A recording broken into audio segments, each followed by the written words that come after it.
Hey y'all, welcome to the Adventures in Brain Injury podcast. My name's Kevin Ballister. I'm a severe traumatic brain injury survivor who is given less than a 10% chance of recovery beyond a persistent vegetative state.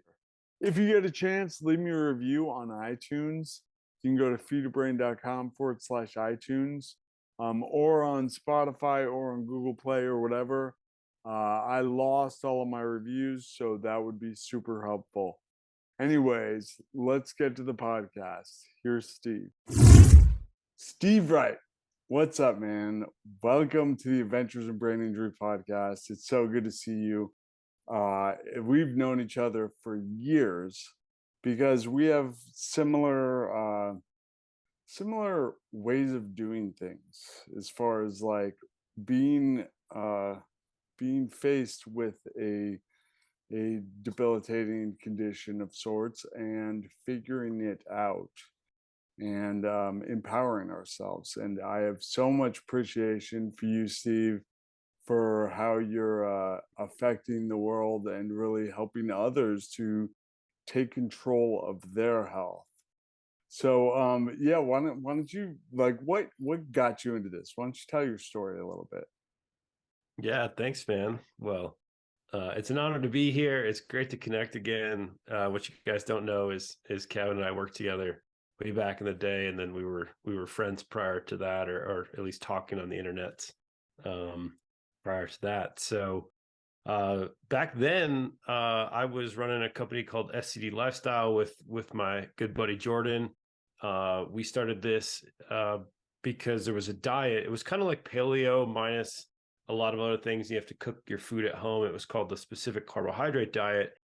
And it is a diet that I switched to in 2010 that took away bloating that used to feel like knives were stabbing me in the gut after every meal. And that's kind of what got me into this stuff. I probably would have resisted it longer, but I was starting to get in trouble at work, and my boss was trying to tell me basically if I want to continue to work there, I'd have to fix my gut, and I was missing dates, and it was just affecting, my gut was affecting everything. Little did I know at the time, I was also suffering from my first panic attacks, anxiety, depression. I was still overweight. I had acne.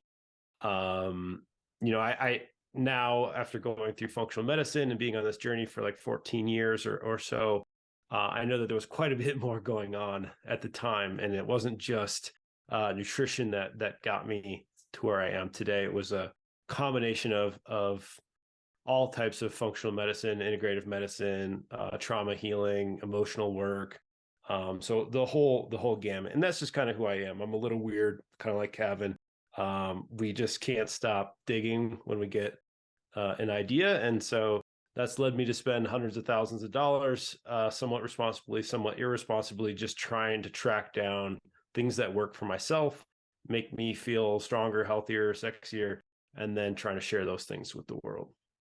Amen. Yeah, and the reason why, I was so interested in you early on, and honestly, I didn't have huge digestive issues personally, but I understood the power and importance of digestion to our overall health. An analogy I use, I say many connections in my brain have been damaged, and I think of rebuilding those connections like rebuilding a bridge.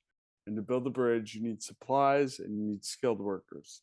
Supplies would be the nutrition, the brain building nutrition, the right kind of nutrition.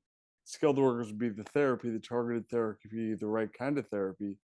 But we also need to get the supplies to the construction site, and that's digestion, and that's imperative. We can have the best bridge architects, most skilled designers, but if we don't have transportation getting the nutrients there, it doesn't matter.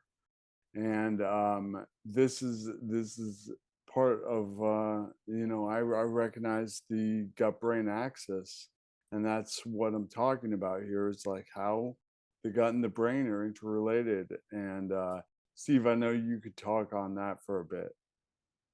Yeah, well, you were one of the first pioneers really, really championing that. And so I give you a ton of credit. You've been on stage talking about it even maybe more than I have. So, um, Yeah, I mean, look, uh, I think it's as simple. I like to think of things these days in multiple facets, like rotating a diamond, because things are so complex, but our brains want to make them so simple.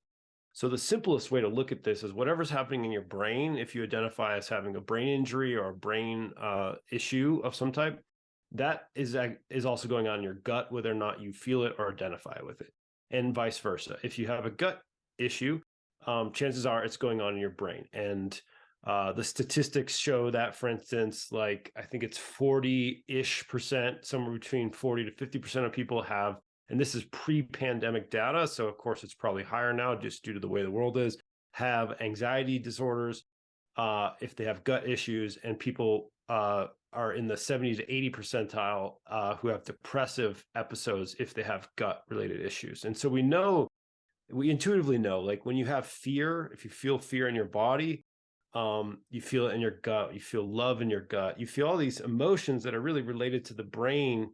You also feel them in your gut. And so that at the simplest level is like, just know that these two organs are really talking all day long, every day. And they're, what's happening in one place is surely reflected in the other. And the way they're reflected is exactly what you said. They're similar proteins. If the proteins that are expressed that make the gut barrier leaky also make the brain barrier leaky. There are immune cytokines that, if they're overexpressed in the gut, likely are traveling systemically up to the brain and causing issues up there. One might even say that potentially where we're headed with all this research and all this really cool stuff in 10 years from now, if they listen to this podcast, maybe they'll hear it here first, which is that a lot of the therapies that we actually use that we think are impacting the brain are actually impacting the gut, which then sends signals to the brain to act differently. And so what exactly how that works and everything, I think we're about to dive a little deeper in there, but just I think it's really clear from the research that if you have a head injury, you basically have a gut injury, and then vice versa. So I think it's no coincidence that like you said, nutrition is really, really important for brain health. But even the best Atlantic cod salmon, that's not even a fish. That's what we don't want to be eating. But even the freshest, Sounds salmon that's genetically totally wild modified. caught, right? If you can't break that down and get those nutrients, then it's really hard to repair anything. Amen. Yeah.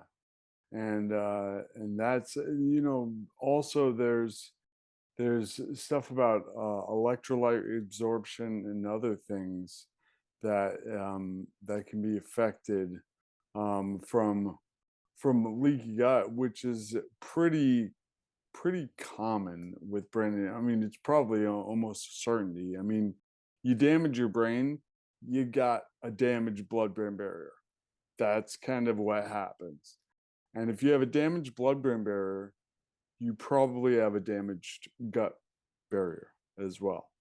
So, so this is where we talk about leaky gut, and we worked on a project together for leaky gut, and because it's so powerful to heal our digestion in order to heal our brains.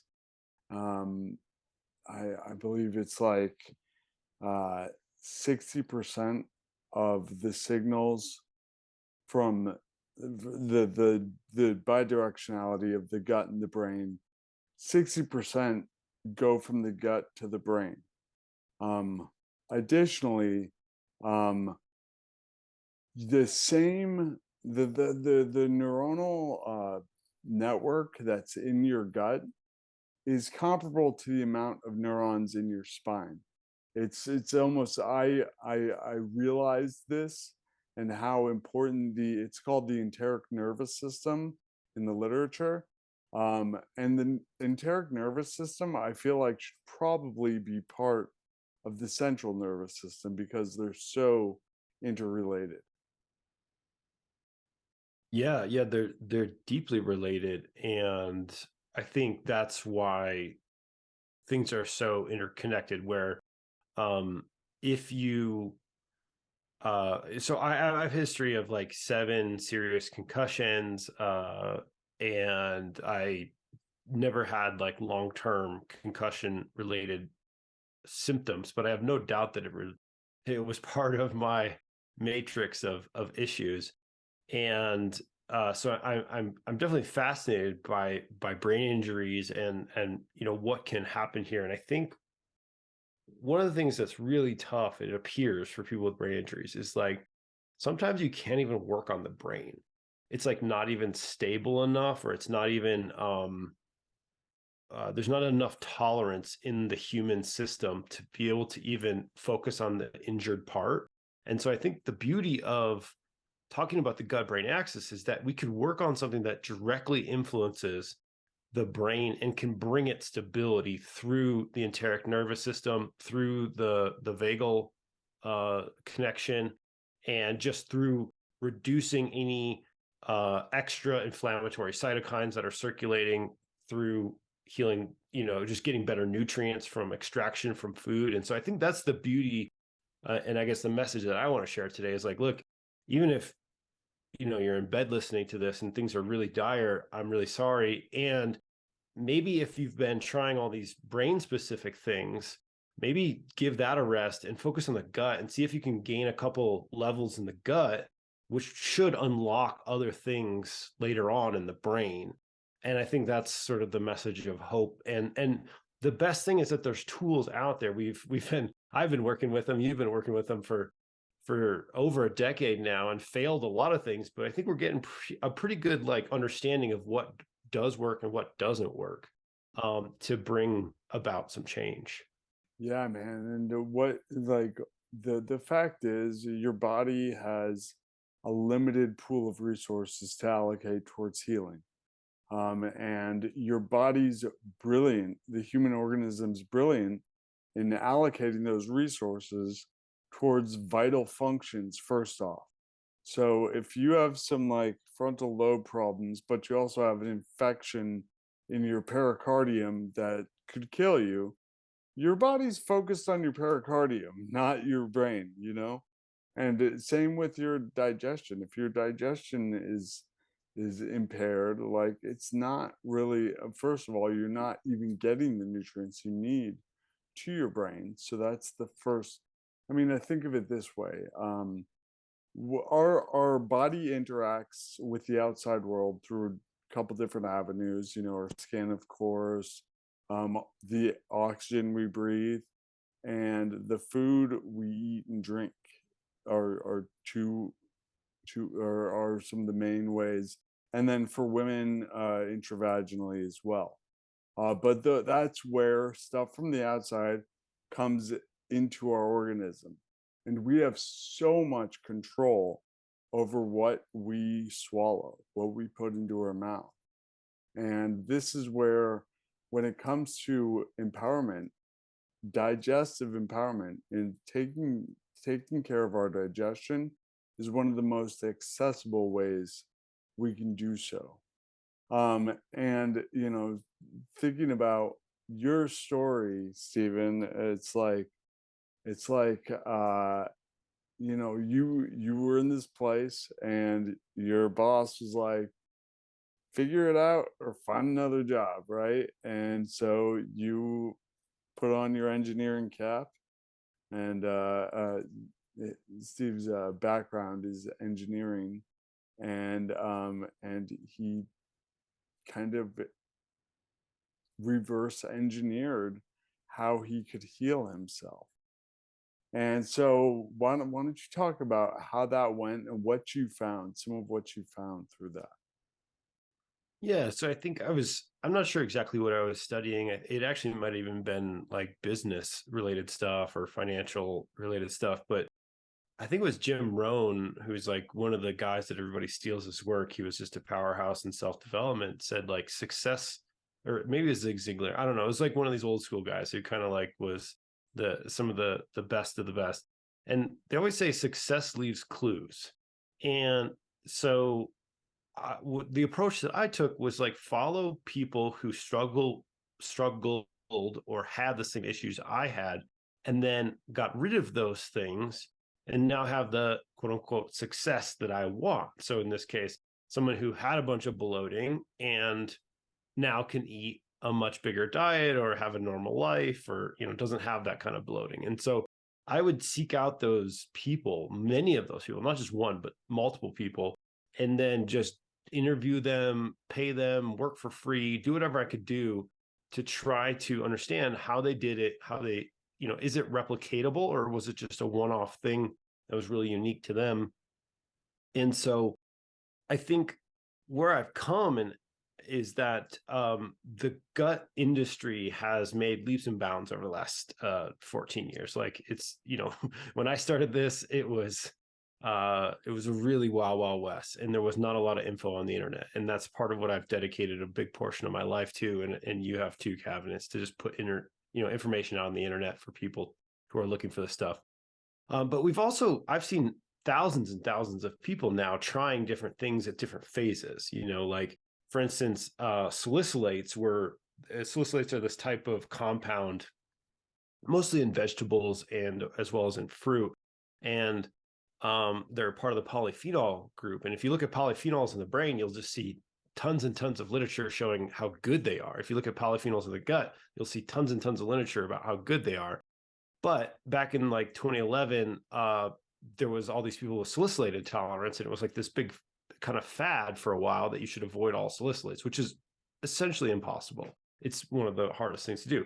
Now, it doesn't mean that 1% of people have a salicylate intolerance. It definitely says that there is a group of people who have real negative thing here, but the majority of us do not. And I share this just to say, as salicylates come back up now into fat again, that success leaves clues. And if the majority of people you're following haven't seen these types of things before, they may be not like you. They may be like an easier case or something like that. And so what I can say now, after seeing these thousands of people, that was quite a tangent, is that if you focus on the supporting structure of an organ, whether it's the brain or the stomach or the small intestine, and you just get that organ the right support to do its job, a lot of other things begin to unlock. And so instead, I think the gut healing industry is really super highly focused on fibers and probiotics and prebiotics. And it's not that those things don't matter. Just like for some people, salicylates are a really, really big deal. Those products do matter, and they're very helpful in the right context, in the right healing plan. But even more important, to get even better success, is just focus on the organs first. Can the stomach do its job? Because a lot of times, if your nervous system is all jacked up after a brain injury or just due to stress because you're trying to heal so bad, your stomach acid is probably going to be low, and this is going to compromise everything from the moment you begin to eat it. If your digestive enzymes are low due to, again, same things, low nutrients, stress, injuries, maybe some infections, things like this. Again, everything you're doing, you're getting like 30, 40, 50% of what you're eating, and you're always just behind the curve trying to heal. So if we just focus on the terrain, is what the naturopaths call it, but I just think of like the organs. Can the organ do its job? If it can't, let's start there. Like if you don't have teeth, blend that stuff up in a blender. That's the microbiome, the mouth, the tongue. It's supposed to grind that stuff up. So let's just go organ by organ and make them work. And it's pretty wild and amazing what happens when you can get those organs back in working shape. Yeah, yeah, and blending things up in a blender, that's really relevant for some of what I do working with clients, and those who are receiving nutrition through a gastric feed, right? Like it's bypassing the oral cavity and going directly into the stomach. And the other aspect to that, when we chew food, we're also producing saliva, which is mixing in there, and there are enzymes in our saliva.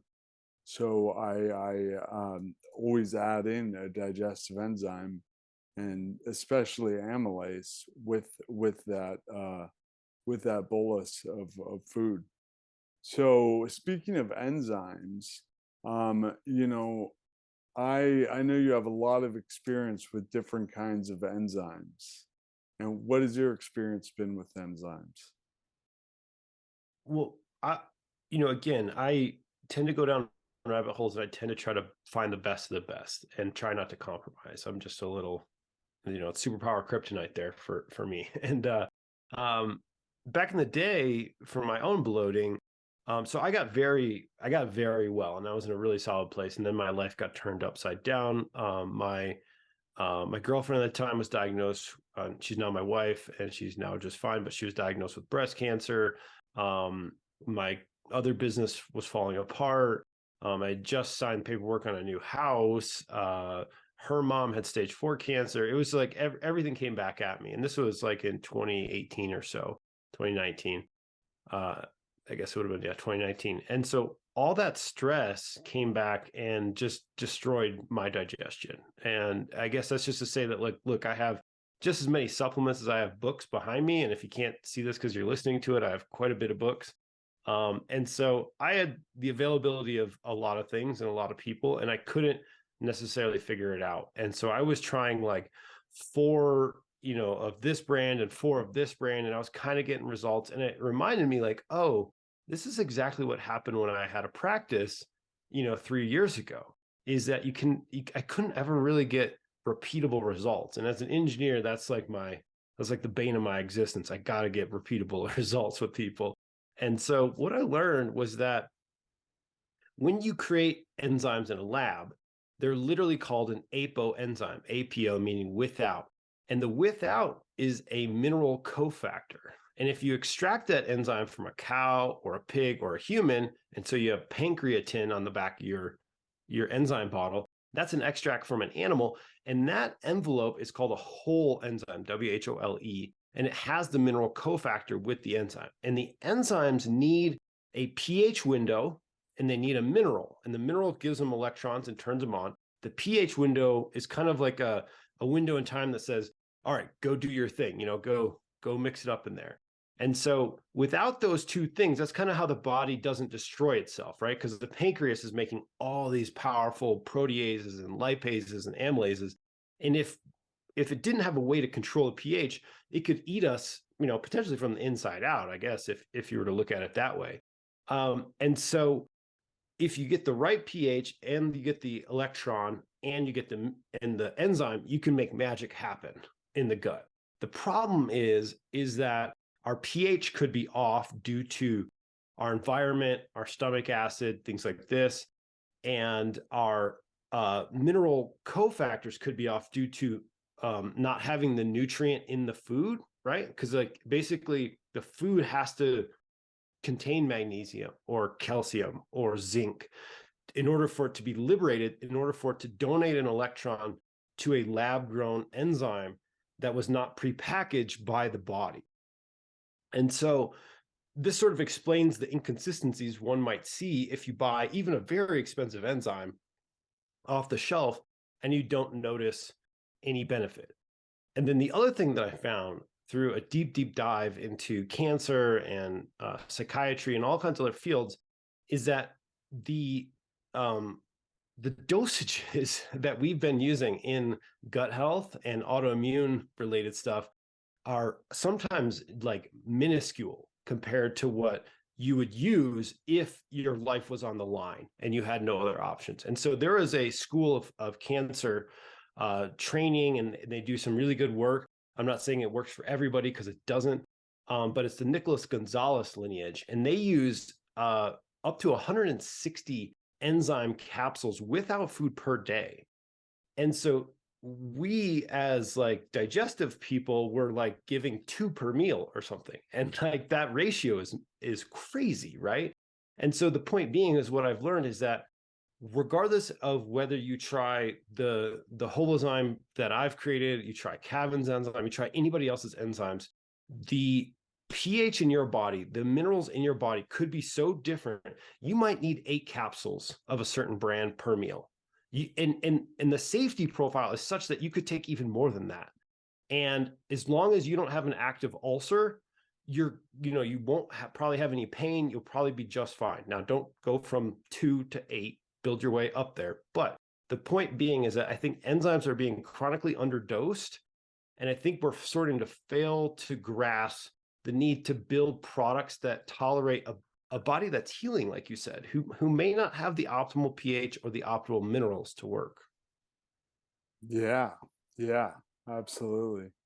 And that's what's really cool about what you do and how you practice and what your site provides for people, because it helps people find that sweet spot where it works. When I was training in functional nutrition, that was a huge piece of it. Like, we wouldn't build out protocols, we'd build out systems of like how we can work with people in order to find out what's going to be the best next move for them, what's going to bring them to a better place, or what we're going to test out and find out and get more information to tell us, which is often by giving a treatment, seeing how that works out, and using that information to decide what the next move is.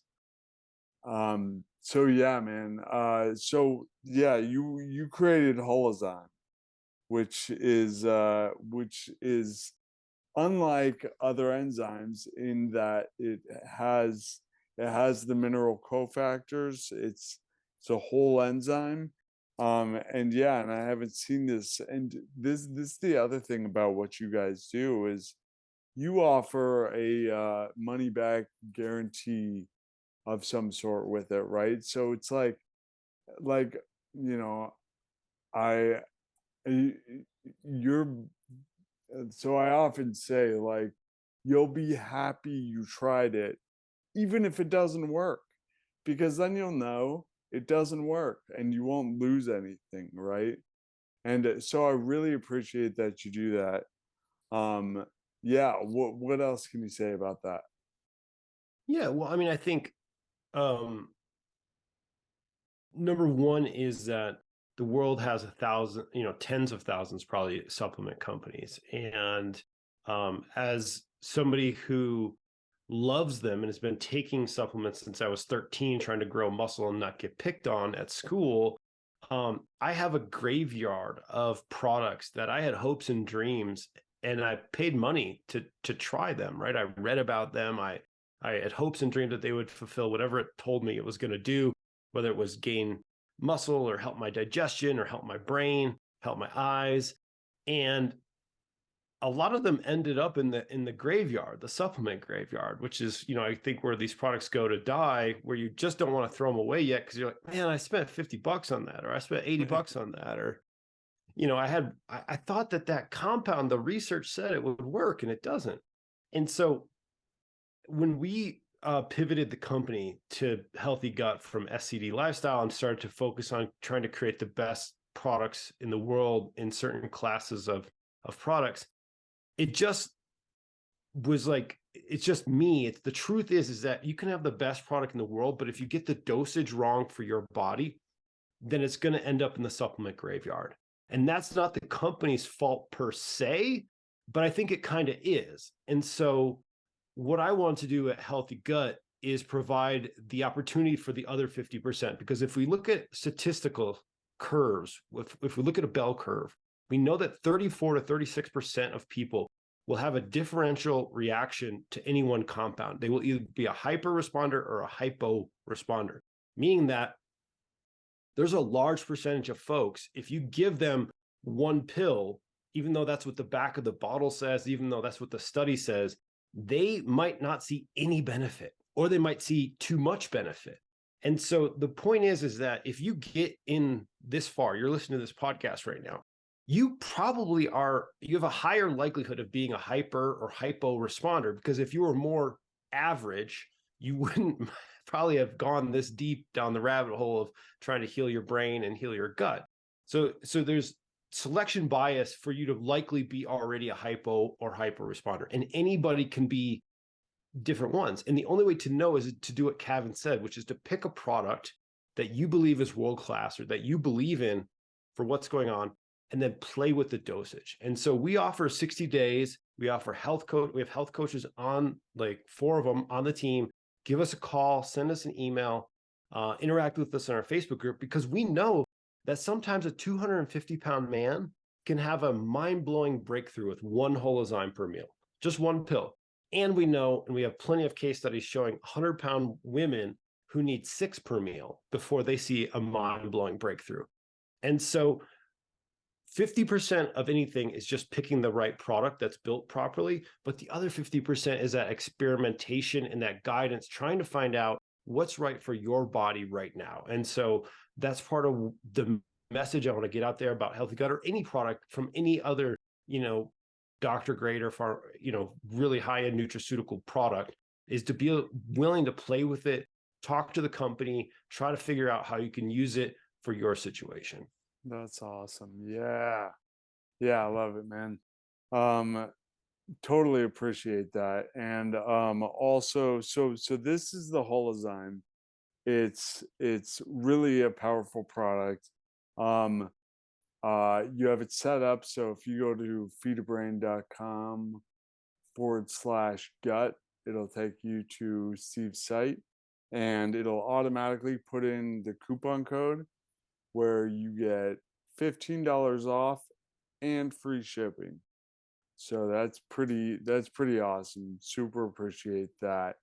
And I think it is the place to start when it comes to healing your brain, is healing what you have control over first off. And even in my book, in Feed a Brain, I talk about how we have less control over the air we breathe, besides choosing not to smoke and putting an air purifier in our homes. But we have so much control over the food we eat, the things we drink, and the supplements we take.